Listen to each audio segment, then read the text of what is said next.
에스더서의 키워드가 뭐라고 그랬죠? 키워드?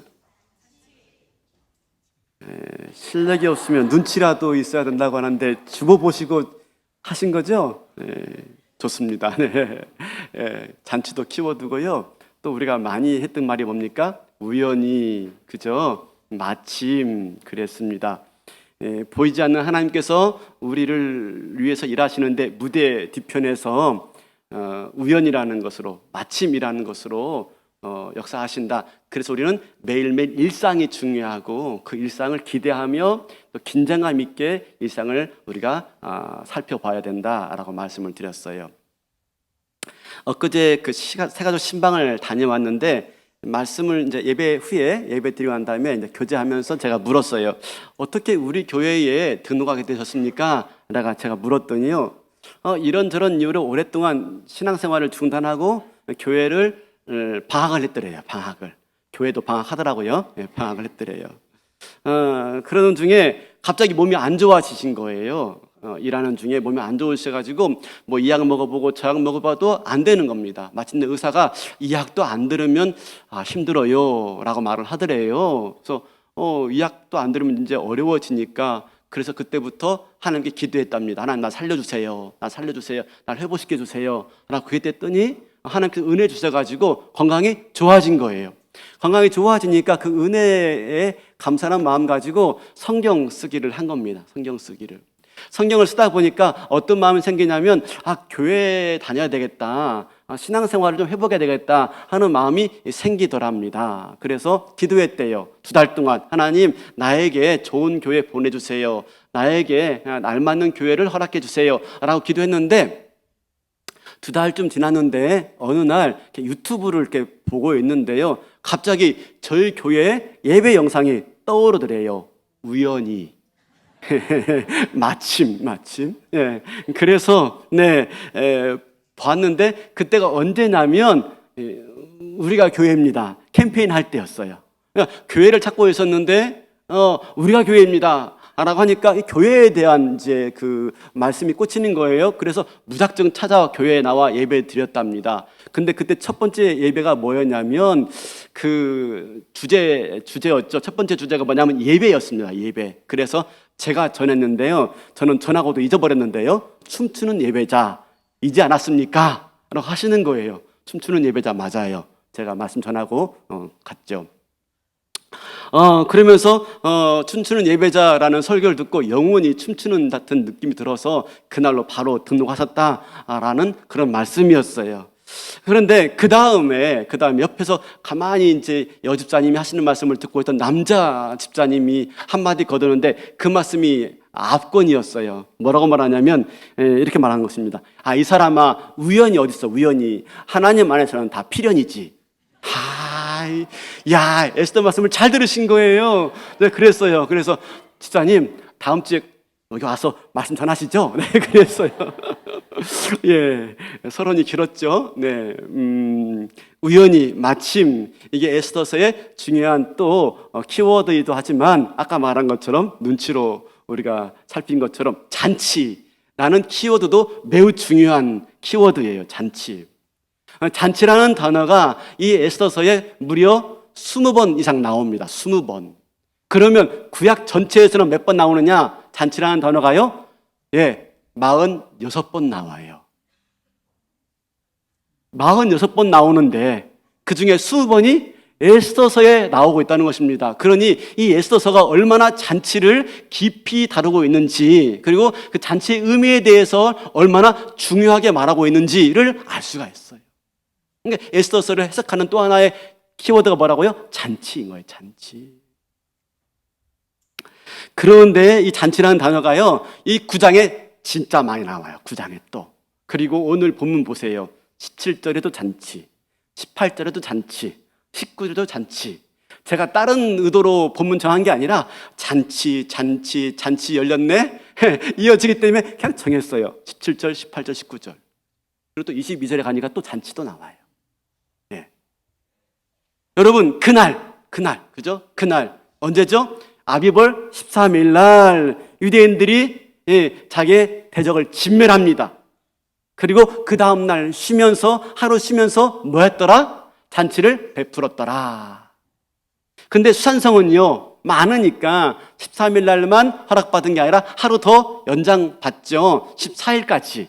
그리고 그 다음날 15일 날 하루 더 쉬면서 잔치를 베풀고 즐거워하였더라 라고 말씀하고 있어요. 그러니까 결론적으로 유대인들은요, 12월 14일, 15일 뭐 하고 있습니까? 잔치를 베풀어 즐기고 있는 거예요. 여러분, 근데 가만히 생각해 보세요. 가만히 생각해 보세요. 원래 이 아비볼 13일이 어떤 날이었죠?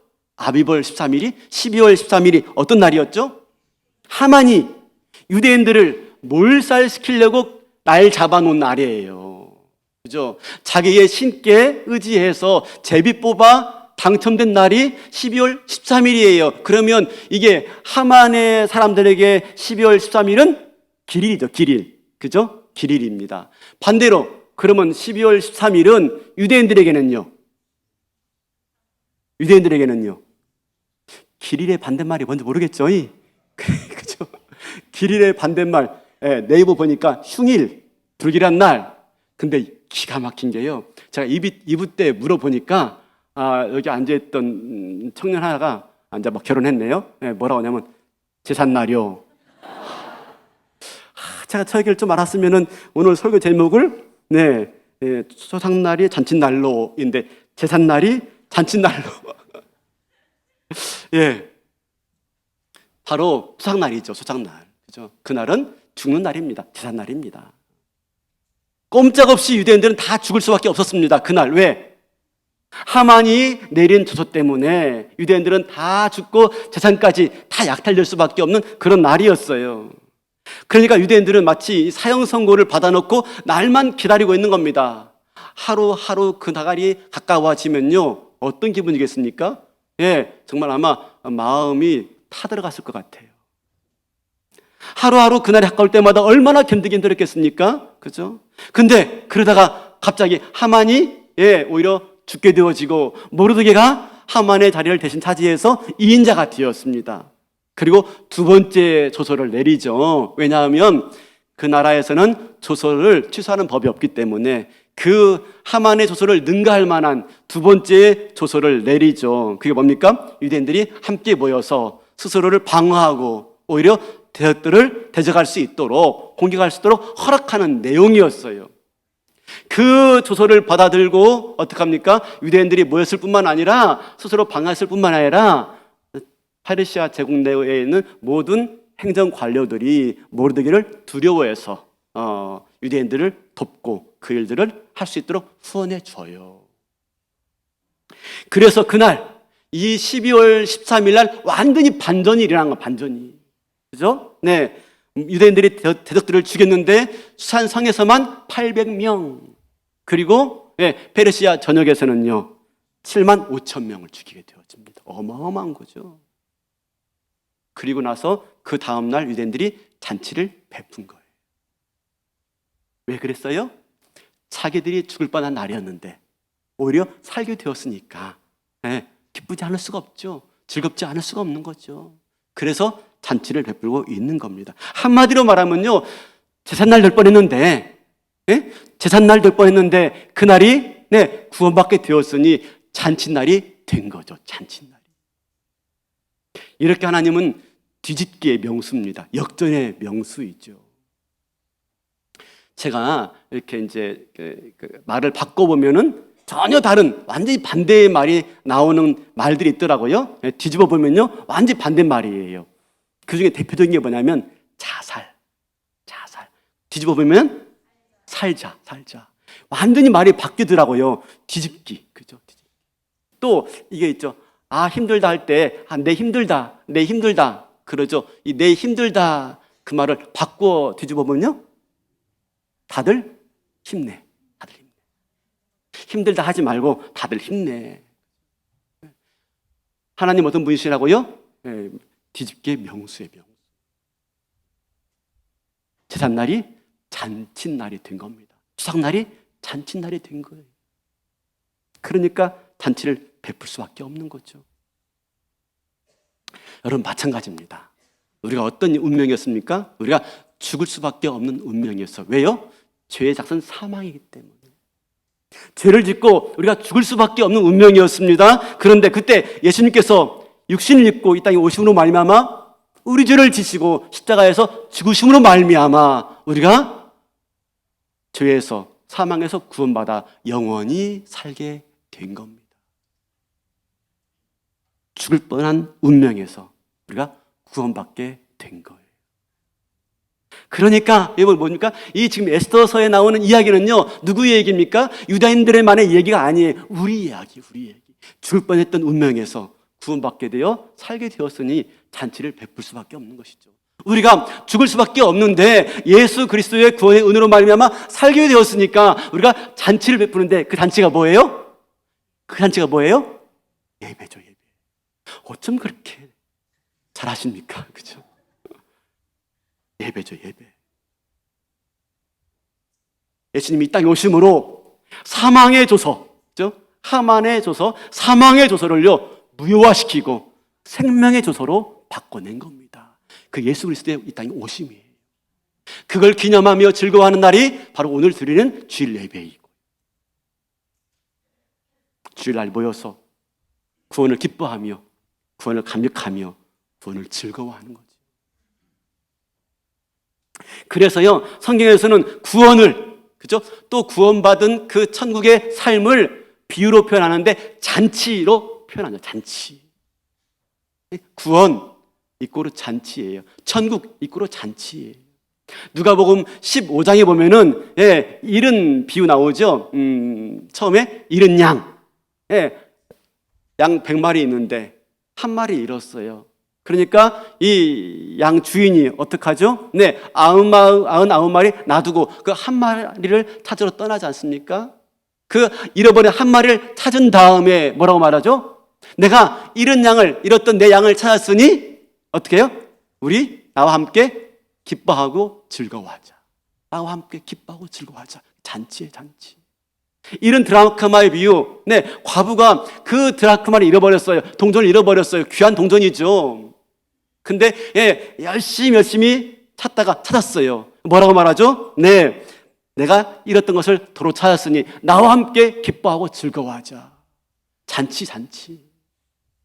그 다음 나온 게 뭡니까? 잃어버린 아들, 탕자 아닙니까? 이 탕자가 집 나갔다가 돌아왔어요. 그 돌아오자 그 아버지가 그 탕자를 맞이하고 너무 기뻐가지고 동네 사람들 다 불러놓고 뭘 베풀죠? 잔치를 베풀죠, 잔치. 이게 뭐라고요? 구원은 잔치의 잔치. 그 기쁨을 잔치로 표현하고 있는 겁니다. 구원받은 잔치, 구원받은 기쁨을. 그러므로 예수님 오신 건 뭡니까? 예수님 오신 것은 다시 말하면 잔치를 회복하러 오신 거예요. 뭐라고요? 잔치를 회복하러 오신 분이십니다. 예수님은. 요한복음 2장에 보면은 예수님의 첫 번째 이적이 나옵니다. 뭐죠? 가나의 혼인잔치. 가나의 혼인잔치는 예수님의 사역이 어떨 것인지를 보여주는 시그니처. 요즘 시그니처라는 말 많이 쓰더라고요. 시그니처 이적이에요. 시그니처 이적. 혼인잔치가 무르익었어요. 한참 혼인잔치가 무르익었는데 그만 갑자기 그 잔치가 중단될 위기에 처하게 되었어요. 왜 그랬죠? 포도주가 떨어진 겁니다. 포도주가. 잔치에 흥을 돋구는 게 포도주고요. 잔치에 없어서는 안 되는 것이 포도주인데 그만 포도주가 똑 떨어진 거예요. 그러니 잔치를 끝낼 수밖에 없는 것이죠. 그때 예수님이 뭐합니까? 물로 포도주를 만드세요. 그때 가져온 포도주를 맛보고 사람들이 놀래죠. 아니 어떻게 이렇게 좋은 포도주가 있어? 사람마다 처음엔 좋은 거 내다가 나중에 술 취하면 안 좋은 거 내는데 아니 어떻게 이 집은 갈수록 더 좋아? 놀라워하는 거예요. 예수님 뭐하러 오신 분이십니까? 중단된 잔치를 회복하러 오신 분. 하나님이 원래 우리를 만드셨을 때 에덴 동산은 잔치였어요. 축제였어요. 모든 게 풍요로웠어요. 모든 게 충만했어요. 근데 죄가 들어옴으로 말미암아서 그 잔치가 깨어지고 말았어요. 죄가 들어옴으로 말미암아서 우리 인간의 삶 속에 사망이 들어왔고, 아픔이 들어왔고, 질병이 들어왔고, 슬픔이 들어왔고, 이별이 들어오게 되어지고, 전쟁이 들어오게 된 겁니다. 잔치가 깨어져 버렸어요. 이 잃어버린 잔치, 이 깨어져 버린 잔치를 회복하러 누가 오셨다고요? 예수님이 오신 겁니다. 뭘로요? 자기 피로. 그러니까 가나의 혼인잔치의 피는 뭘 상징합니까? 가나의 혼인잔치의 포도주는 뭘 상징합니까? 예수님이 흘리신 보혈의 피를 상징하는 겁니다. 예수님이 보혈의 피를 흘려서 우리를 위해서 죽으심으로 말미암아 우리가 구원받아서 다시 하늘의 잔치를 회복할 수 있도록 하나님이 그 잔치를 회복시켜 주신 분이시 예수 그리스도인 줄로 믿습니다. 그래서 초대교회는요, 모일 때마다 뭐였습니까? 모일 때마다 예배드리고 교제하며 떡을 뗐다. 이게 뭐예요? 잔치를 베풀었다. 네, 잔치를 베풀었다. 왜요? 죽었다가 살아났으니까 기쁜 거죠. 잔치해야 되는 거죠. 우리 예수님이 이처럼 우리 인생을요, 역전시켜 주신 거예요. 죽을 뻔한 우리 인생을요, 위대한 인생으로, 영원한 인생으로 역전시켜 주신 분이시죠. 경기 중에요, 운동 경기 중에 역전승이 있어요. 역전승. 그죠? 요즘에 우리나라 축구 선수들이 유럽에 가가지고 얼마나 운동을 잘하는지, 또 뭐 어제도 골 넣고요, 난리가 아니잖아요 지금. 예, 너무 멋있어요. 근데 이렇게 이기는 경기도 참 좋은데, 전반전엔 지다가, 그죠? 지다가 후반전에 한 골 만회해가지고 동점됐어요. 근데 마지막 연장전 몇 분 만에, 5분 만에 다시 골을 넣어가지고 역전됐다 생각해 보세요. 어떻습니까? 기분 정말 좋죠. 선수들뿐만 아니라 관중들이 완전히 도가니가 되는 겁니다. 뭐라고요? 우리 역전승. 죽을 뻔한 우리의 인생이 예수 그리스도로 말미암아서 다시 살게 되었으니 잔치를 베풀지 않을 수가 없는 겁니다. 그래서 구원은 잔치예요, 잔치. 그 구원을 기념하고 그 구원을 감격하며 그 구원을 즐거워하는 모습이 바로 오늘 주일 예배며, 예배는 잔치가 되어야 되는 겁니다. 잔치가. 근데 잔치에는 빼놓을 수 없는 게 있어요. 그게 뭔지 아세요? 잔치에는요, 빼놓을 수 없는 게 있어요.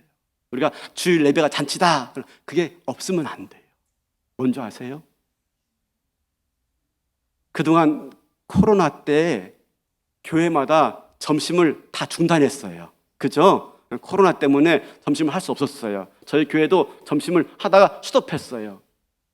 그런데 봉사자들이 있으니까 어쩔 수 없이 컵라면하고 김밥 먹고 있었어요. 근데 올해 초에 봉사부를 맡고 계신 권사님이 제 방을 놓고 하는 겁니다. 목사님 드릴 말씀이 있는데요. 저는 또 놀랬죠. 무슨 말씀 하시려고 하나 놀랐는데, 오셔 하시는 말씀이, 목사님 예배는 축제라면서요. 맞죠? 예배가 축제인데 축제에 밥이 없으면 안 되잖아요, 밥이. 그러면서 하시는 말씀이, 제가 올해부터 교회 중식을 섬기겠습니다. 그러면서 국수로 섬기시겠다라고 하는 거예요. 국수로. 여러분, 우리 교회 국수 맛있죠? 기가 막힙니다. 이 예배 끝나고 가서 먹으려면요, 줄 서서 기다려야 돼요. 저도요, 꼬레비에 있다가 눈치 보고 앞으로 갑니다. 바쁘다는 핑계로. 근데 얼마나 국수 먹으러 많이 오는지요. 또 이렇게 보니까 3부 때 새로 오신 분들이 많이 보여요. 말씀의 예배에 은혜가 있어서 많이 오시는지, 아니면 국수가 맛있어서 오시는지. 여튼 좋은 거죠, 좋은 거죠. 뭐라고요? 잔치는 먹을 게 있어야 되는 겁니다. 그래서 주일 예배는 잔치에 잔치. 기뻐하고 즐거워. 근데 왜 국수냐고요? 다른 건 많은데 왜 국수냐고요? 아까 말한 것처럼, 그죠? 이런 말 있잖아요. 잔치국수. 국수여야 됩니다. 그죠? 믿거나 말거나. 하여튼간에. 맛있습니다. 되지 않습니까? 그죠? 너무 맛있어요. 그 안에서 구원받은 공동체, 예배 드리면서 잔치가 있어야 되는 것이죠. 즐거움이 있어야 되는 것이고. 오늘 이렇게 예배 드리면서 기뻐하시고 즐거워하시고, 또 국수 먹으면서 더 기뻐하시고 더 즐거워하시는 잔치의 주인공들 되시길 바라겠습니다. 그뿐만 아니라 내 삶을 잔치로 만들어 가야 되는 거예요. 여러분, 이 잔치는 궁극적으로 뭘 보여주고 있냐면 예수님의 성만찬을 보여주고 있는 겁니다. 잔치, 성만찬. 이제 우리가 얼마 안 남았어요. 11월 5일 지나고 그 다음 주 되면 아마 성만찬 하게 될 건데요. 잔치는 뭘 상징한다고요? 예수님의 성만찬. 그죠? 예수님께서 성만찬 제정하실 때 빵을 떼며 나눠주며 뭐라고 말합니까? 이건 내 살이니 먹고 마시라. 또 포도주를 따라주면서 이건 내 피니 마셔라 라고 말합니다. 예수님이 우리의 잔치에 뭐가 되어주셨어요? 네, 음식이 되어주신 거예요. 음식이. 예수님이 우리의 인생의 잔치에 들어오셔서 흥이 깨져버린 그 인생의 잔치에 들어오셔서 자기의 피와 자기의 살로 빵과 포도주로 만들어서 다시 한번 우리 잔치를요, 아름답게 풍성하게 만들어주신 것, 그게 예수님의 구원의 사건이고요. 그걸 아주 드라마처럼 그걸 아주 잘 보여준 게 바로 성만찬인 겁니다. 성만찬을 통해서 예수님 우리의 잔치에 식사가 되어주신 분을 깨닫게 되어지고 그분을 높이는 거죠. 그런데 이렇게 잔치, 주일 예배가 잔치이고 성만찬이 가장 대표적인 그런 그림이지만 여러분, 주일 예배와 성만찬은 그걸로 끝나는 게 아니에요. 주일 예배는 궁극적으로 어떤 잔치를 우리로 하여금 보게 하냐면 하늘 잔치를 보게 하는 겁니다. 하늘 잔치. 궁극적으로 우리에게 어떤 잔치가 준비되어 있어요? 하늘 잔치. 우리 요한계시록 19장 9절 볼까요? 네. 천사가 내게 말하기를 기록하라, 어린 양의 혼인 잔치에 청함을 받은 자들은 복이 있도다 하고, 또 내게 말하되 이것은 하나님의 참되신 말씀이라 하기로. 네, 바로 이 잔치는요, 주일 예배 그리고 성만찬, 이건 궁극적으로 뭘 가리키고 있습니까? 뭘 소망하도록 만들어가고 있습니까? 하늘에서 벌어질 하나님 베푸신 잔치, 어린 양의 혼인 잔치. 잔치 중에서 가장 풍성한 잔치는요, 가장 재미있고 가장 아름다운 잔치는요, 혼인 잔치입니다. 그 혼인 잔치에 저와 여러분이 주인공으로 초대되어 있다는 사실이에요. 우리를 위해서 하나님이 저 천국에서 하늘 잔치를 준비하고 계시는 겁니다. 그걸 우리가 어떻게 알 수 있어요? 이 예배 자리에서. 이 땅에서 펼쳐지는 성만찬과 이 주일 예배에서 그 하늘 잔치를 미리 맛보는 겁니다. 그 하늘 잔치가 있음을 소망하는 거예요. 그래서 오늘 드린 예배가 중요합니다. 이 예배를 통해서 하늘 잔치를 소망하지 못하고 하늘 잔치를 미리 맛보지 못하고 하늘 잔치를 경험하지 못한다면 우리는 천국을 소망할 수가 없는 거예요. 우리가 예배를 회복해야 될 이유가 바로 여기에 있는 것이죠. 바라기는 예배에 나와서 예배 드리면서 은혜 받고 감격 있고 기뻐하고 즐거워하는 가운데 나를 위해 준비하신 그 하나님 베푸신 하늘잔치가 얼마나 풍성한지 우리가 믿음의 눈으로 바라보면서 우리가 믿음을 가지고 소망하며 살아갈 수 있는 저와 여러분 될 수 있기를 바랍니다. 이게 중요한 거죠. 하나님 베푸신 잔치가 얼마나 풍성한지 저는 그걸 시편 23편 통해서 늘 상상을 합니다. 시편 23편 아시죠? 주께서 내 원수의 목전에서 내게 상을 베푸시고, 그 상이 뭐죠? 그 상이 잔치상이에요. 잔치상. 그 상이 특상 우수상이 아니라 그 상이 잔치상이에요. 내 원수의 목전에서 내게 상을 베푸시고 기름으로 내 머리에 바르셨으니 내 잔이 넘치나이다. 내 잔, 그죠? 하나님께서 허락하신 그 충만한 은혜의 잔이 찰찰찰찰 넘치는 겁니다. 그 잔치를 지금 하늘 잔치를 우리 하나님께서 나를 위해서 준비하고 계시다예요. 이 예배를 통해서 구원의 은혜를 기뻐하시고 구원의 은혜를 즐거워하시고 구원의 은혜에 감격하시면서 나를 위해 준비하신 그 하늘 잔치를 소망할 수 있는 저와 여러분 될 수 있기를 바랍니다. 그렇다면 여러분 우리는 어떻게 살아가야 됩니까? 어떻게 살아가야 됩니까? 우리는 인간이 주도하는 잔치에 마음 빼앗기시면 안 됩니다. 여러분 애써서 잔치로 시작해서 잔치로 끝난다라고 말씀드렸습니다. 잔치로 시작해서 잔치로 끝나요. 에스더서 1장 보면은 아하수에로 왕이 잔치 벌이죠. 네, 그 잔치가 얼마나 화려하고 얼마나 아름답고 얼마나 웅장한지 우리 1장 6절 7절 볼까요? 백색, 녹색, 청색 휘장을 자색 가느는 배줄로 대리석 기둥 은고리에 메고 금과 은으로 만든 걸상을 화반석, 백석, 운모석, 흑석을 깐 땅에 진설하고 금잔으로 마시게 하니 잔의 모양이 각기 다르고 왕이 풍부하였으므로 어주가 한이 없으며. 한이 없이 많아요. 음식이요. 술도 한이 없이 많고요.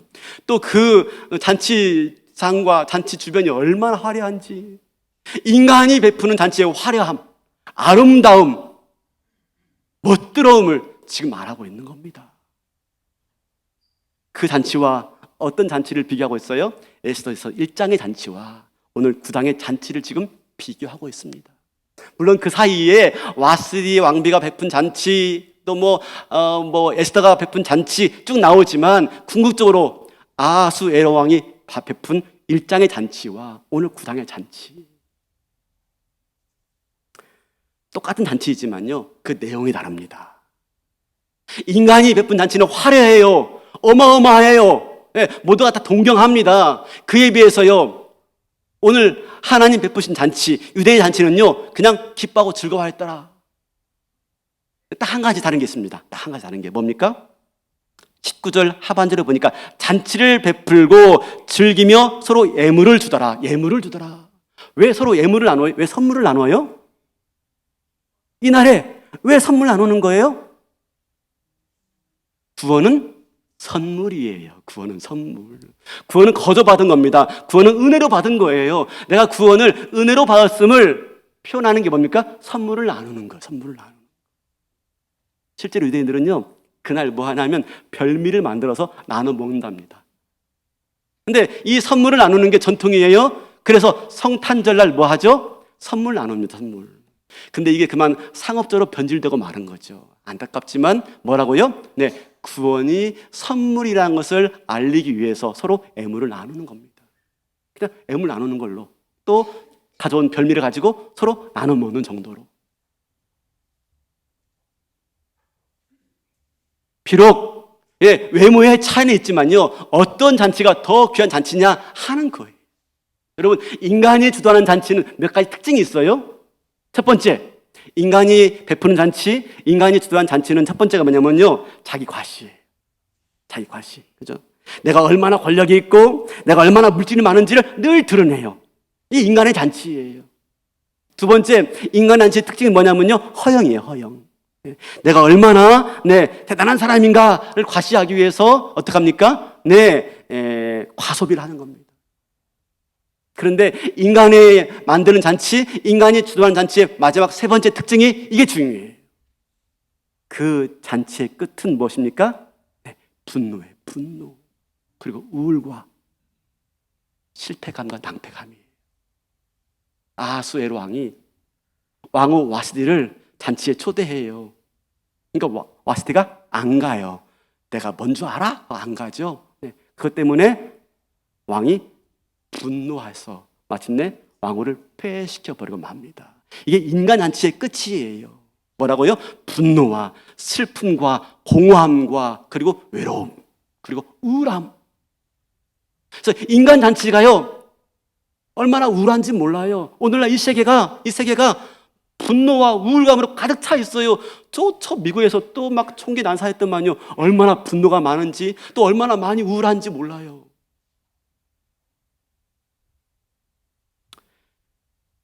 여러분, 연예인들 화려하지 않습니까? 근데 그 이면에는 얼마나 외롭고 얼마나 우울한지. 이번에 그 유명한 연예인 중에 한 사람 마약 관련돼 가지고 수사받고 있죠? 조사받고 있죠? 모르시는군요. 늘 성경만 보시니까 알 리가 없죠. 제가 예전에 어른이 되는 믿음을 말씀하시면서, 그죠? 어른이 되는 믿음 말하면서 드라마 이야기 했었죠. 했었어요. 거기에 나의 아저씨, 아저씨.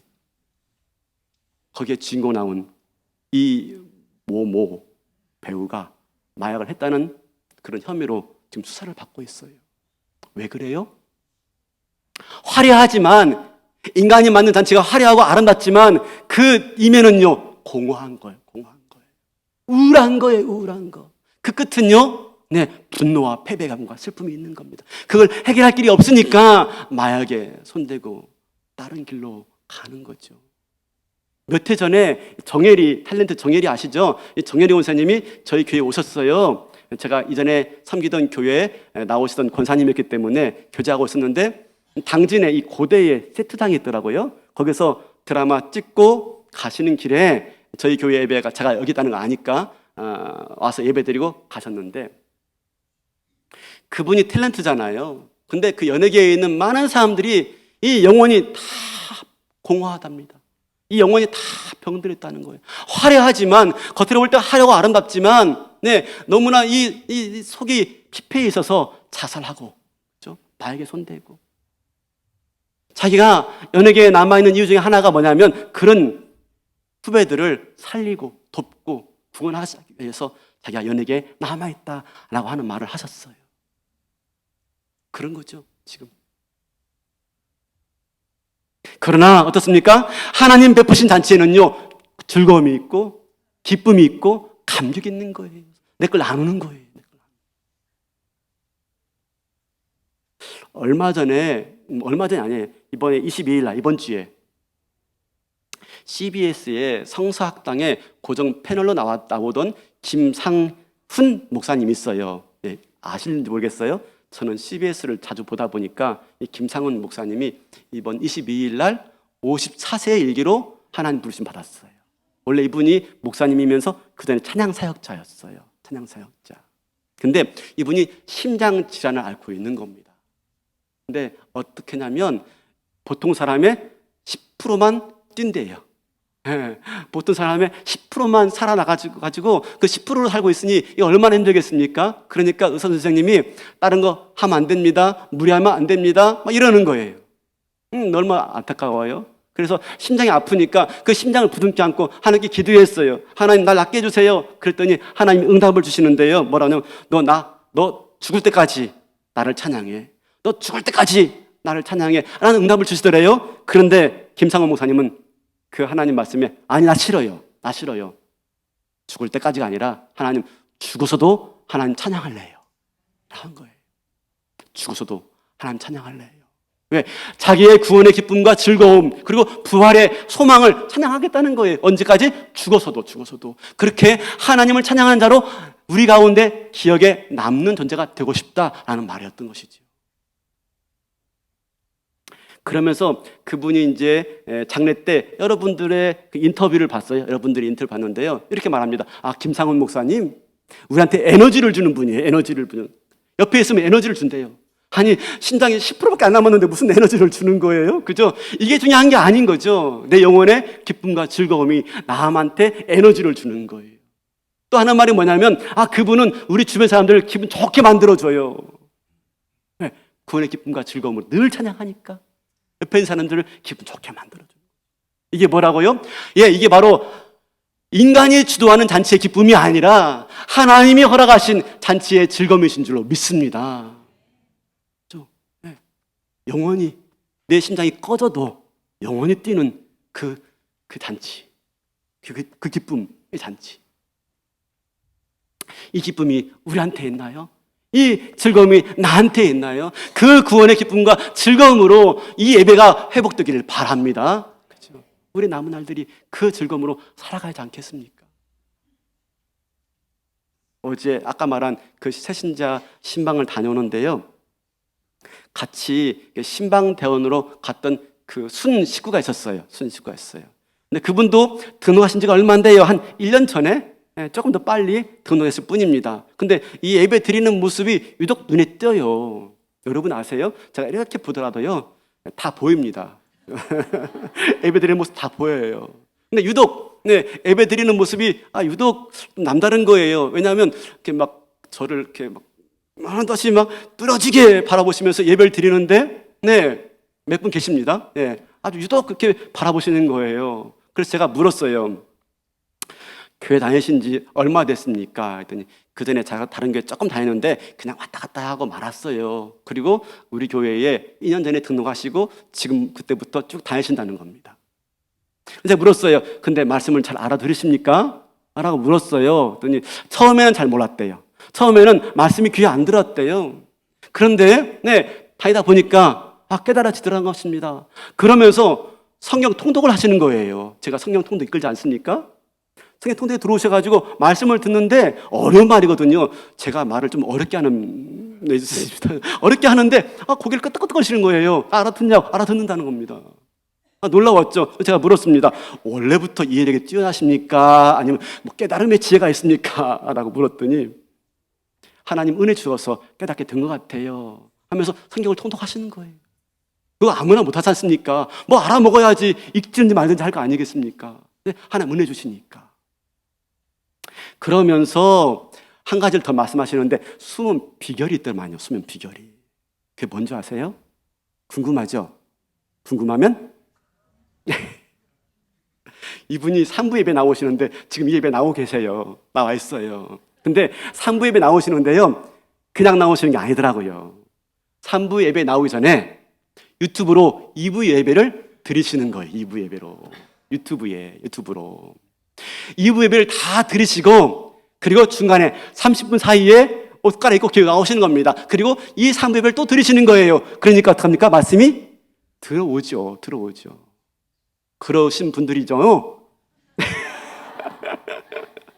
그런 열심이 있으시는 거죠. 그런 열심이. 그러니까 말씀이 깨달아지고, 말씀이 들어오게 되어지고, 그죠? 그런 숨은 노력이 있었구나. 하나님 은혜도 주시지만 내 편에서의 노력도 있어야 되는 것이죠. 근데 그 다음 말씀이 저한테 잊혀지지가 않아요. 목사님, 제가 교회 나오면서부터 가치관이 바뀌었어요. 라는 말이었어요. 가치관이. 아니, 교회 나오신 지 2년밖에 안 되시는 분이 가치관을 말씀하시는 거예요. 그러면서 가치관이 바뀌었다는 거예요. 이런 말 쉽게 안 하잖아요, 우리가. 그죠? 제가 물었습니다. 어떻게 가치관이 바뀌었습니까? 했더니 그전에는요, 돈 버는 게 목적이었대요. 돈 버는 게. 가게 운영하시거든요. 돈 버는 게 목적이었는데 지금은 제 가치관이 바뀌었습니다. 어떤 거요? 교회 나오는 거, 예수 믿는 거, 예수님 아는 거. 그게 내 인생의 최고의 가치로 바뀌었어요. 돈이 최고였는데 바뀐 거예요. 예수 알고 예수가 주시는 구원의 기쁨과 즐거움이 얼마나 큰지 아니까 그건 돈하고 바꿀 수가 없는 것이니까 가치가 바뀌었노라 하고 말씀하시면서 이렇게 하신대요. 요즘에 아이들한테, 자녀들한테 돈보다 더 귀한 가치가 있더라. 그건 바로 믿음이며 예수야, 예수. 사랑하는 성도 여러분, 예수님이 베푸시는 잔치는요, 세상에 얻을 수 없는, 세상에서 흉내낼 수 없는 진정한 기쁨과 즐거움과 감격이 있는 줄로 믿습니다. 인간이 주도한 잔치에는 그런 기쁨이 없어요. 그러므로 우리가 이 예배를 통해서 이 구원의 즐거움과 기쁨을 늘 누리시고 확인하시고 더 나아가서요, 하늘에서 나를 위해서 베푸신 준비하신 하늘 잔치를 소망할 수 있는 저와 여러분 될 수 있길 바랍니다. 여러분, 우리는 끝이 정해져 있어요. 하늘에서 저와 여러분에서 정말 아름다운 잔치가 이미 준비되어 있습니다. 그걸 이 땅에서 예배를 통해서 경험하시고 맛보시면서 소망에 가는 거죠. 그런 가운데 어려움이 있을 것입니다. 힘든 것도 있을 거예요. 때로는 몸이 아프기도 하고요. 때로는 집안에 문제가 생길 수가 있습니다. 그러나 궁극적으로 나에게 하늘잔치가 준비되어 있다는 것을 믿고 어떡합니까? 예배를 통해서 소망하는 가운데 믿음으로 이겨내며 한 걸음 한 걸음 그 잔치를 향해서 나아가는 거죠. 그럴 때 마침내 하나님이 저와 여러분에게 놀라운 잔치로 이 땅에서부터 미리 맛보도록 허락하실 줄로 믿습니다. 그 은혜를 누리시는 저와 여러분 되시기를 주님의 이름으로 축원합니다. 다 일어나시겠습니다.